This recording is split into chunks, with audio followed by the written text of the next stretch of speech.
ఇవాళ అనేక సంవత్సరాల నుండి కూడా అనేక రాష్ట్రాలలో ఉన్నటువంటి వామపక్ష పార్టీలు కూడా బెంగాల్ లాంటి చోట్ల ఇవాళ లేనటువంటి పరిస్థితిని చూస్తున్నాం. ఈ రాష్ట్రంలో కూడా ఎమ్మెల్యేలుగా ఎంపీలుగా ఉన్నటువంటి వాళ్ళు కూడా ఇవాళ గెలవలేనటువంటి పరిస్థితి చూస్తున్నాం. ఎన్నికల యొక్క ఖర్చు కానీ ఎన్నికలలో నిలబడేటువంటి పరిస్థితి కానీ ఇవాళ కమ్యూనిస్టు పార్టీలు అంత ఖర్చును భరించి ఇవాళ పెద్ద ఎత్తున ఈ ప్రచారానికి మీడియాకు తట్టుకునేటువంటి పరిస్థితులు కూడా కనిపించడం లేదు సార్. ఆ రకంగా ఇవాళ ప్రజలకు కమ్యూనిస్టులు దగ్గరగా ఉన్నప్పటికీ వారితో పాలక వర్గాలతో పోటీ పడేటువంటి పరిస్థితి మాత్రం కమ్యూనిస్టులకు లేకపోవడం కూడా ఒక బలహీనత. కానీ ఇది ఎంతో కాలం జరగదు సార్. ఇవాళ మీడియా మొత్తం ఇవాళ పాలక వర్గాలు అధికారంలో ఉన్న వారి చేతుల్లో, పెద్ద మీడియా మొత్తం కూడా ఎలక్ట్రానిక్ ప్రింట్ మీడియా అంతా కూడా వాళ్ళ చేతుల్లో, వాళ్ళ చేతుల్లోనే ఉంది. అందుకని ఇవాళ ప్రజల్ని అనేక రకాలుగా అనేక కథనాలు చెప్పి ఇవాళ వాళ్ళ మైండ్లో కంప్లీట్ గా ఈ దేశంలో ఉన్నటువంటి మతతత్వ పాసిస్ట్ రాజకీయాన్ని లెక్కించేయటానికి ఇవాళ ప్రయత్నాలు జరుగుతున్నాయి. అదేవిధంగా ఈరోజు దేశంలో ఏదైతే వామపక్షాలుగా ఉన్నటువంటి వాళ్ళందరూ కూడా ఇవాళ ఒకటవుతున్నారు. ఎందుకంటే కనీసం తన మధ్యలో ఉన్నటువంటి సిద్ధాంతపరమైనటువంటి విషయాలు ఏ రకంగా ఉన్నా ఇవాళ బీజేపీ ప్రభుత్వం తీసుకొస్తున్నటువంటి పాసిజం, దాని తీవ్రత, దాని ప్రమాదాన్ని ఎదుర్కోవడానికి ఇవాళ అన్ని వామపక్షాలు కూడా కలిసి పనిచేస్తున్నాయి. రౌండ్ టేబుల్ సమావేశాలు కానీ, సభలు కానీ, సదస్సులు కానీ, ఇతర అన్ని రకాల రూపాలలో కూడా ఇవాళ వామపక్ష శక్తులు విస్తృత స్థాయిలో ఇవాళ ప్రయత్నాలు చేస్తున్నాయి.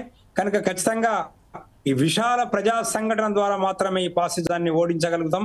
ఇది మావోయిస్టు పార్టీకే పరిమితమైనటువంటిది కాదు. రేపు దేశంలో ఉన్నటువంటి కమ్యూనిస్టులకు, మైనార్టీలకు మాట్లాడే ప్రతి ఒక్కరిపైన కూడా ఈ మతోన్మాద ప్రభుత్వాలు దాడి చేసి అణిచివేసేటువంటి పరిస్థితి వస్తుంది. నాడు మనం చరిత్రలో హిట్లర్ను, ముసోలిని మనం చూసాం. కనుక దేశంలో కూడా ఇదే విధానాలు కొనసాగితే, ఇవే రాజకీయాలతో ప్రజలు గిట్ట గెలిపించినట్టయితే ప్రమాదం భారత ప్రజలందరూ కూడా మూల్యం చెల్లించక తప్పదు సార్. రైట్ కృష్ణ గారు, ఒక విషయం ఏంటంటే భారత సంబంధించిన మీరు ఒక విషయం అన్నారు, ఆర్థికంగా మేము ఈ రోజు అంత బలంగా లేమని చెప్పారు. కానీ ఎప్పుడైతే ప్రజా సమస్యల పట్ల ఇంతవరకు స్పందించే మావోయిస్ట్ పార్టీ కానివ్వండి, లేకపోతే ఇదే వామపక్ష భావాలు గల పార్టీ కానివ్వండి, వారు ప్రజల దగ్గర ఉన్నారు.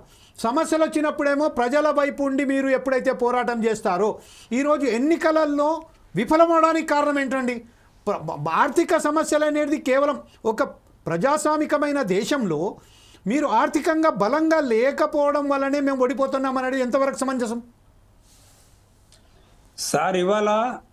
ఇవాళ మేము ప్రజల్లోకి వెళ్ళి పనిచేయాలంటే ప్రచార సాధనాలు లేదా పబ్లిసిటీ, ఇతర రకాల అనేక రకాల వాటికి మేము కష్టపడి మేము ఎంతో కొంతలో కొంత మేము ఏదైనా తయారు చేసుకుని ప్రజల సహకారంతో చేసినా అది సరిపోవట్లే.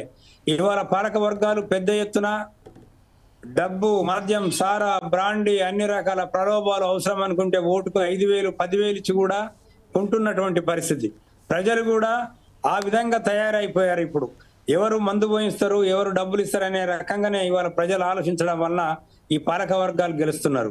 లేదా కమ్యూనిస్టులుగా ఖచ్చితంగా మేము చేసేటువంటి పోరాటాలు, ఉద్యమాలు, త్యాగాలను ఇవాళ ప్రజలు గుర్తించినప్పటికీ వాళ్ళ ఆర్థిక వెనుకబాటు మూలాన ఇవాళ వాళ్ళు నిలబడి కమ్యూనిస్టులను బలపరిచి కమ్యూనిస్టులను అద్దుకునేటువంటి ఒకనాటి 30 ఏళ్ళ 40 ఏళ్ళ నాటి పరిస్థితి ఇవాళ ఆగిపోయడం లేదు.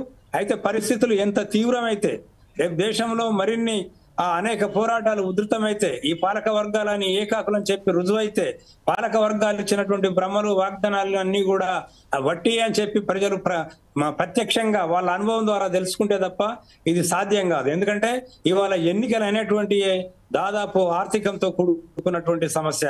ఇవాళ ఓట్లు మొత్తం మహాకవి శ్రీశ్రీ అన్నట్టుగా దొంగ నోట్ల రాజ్యం అనే పద్ధతిలో ఏదైతే ఉందో ఇవాళ మొత్తానికి కూడా పరిస్థితి అదే విధంగా ఉంది.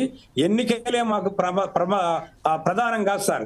ఎన్నికలలో మేము గెలిచినా ఓడినా ప్రజల పక్షం ఉంటాం. అయితే గెలిస్తే, ఎక్కడైతే గెలుస్తామో అక్కడ ఆ స్థానాలలో, ఆ ఏరియాల్లో, ఆ ప్రాంతాల అభివృద్ధితో పాటు ప్రజల కోసం నిలబడడానికి, ప్రజా సమస్యలపై పోరాడడానికి, ప్రజల సమస్యలపై గలం ఎత్తడానికి ఆయా వేదికల వద్ద అది ఉపయోగించుకుంటాం తప్ప మాకు ఎన్నికలు సర్వస్వం కాదు.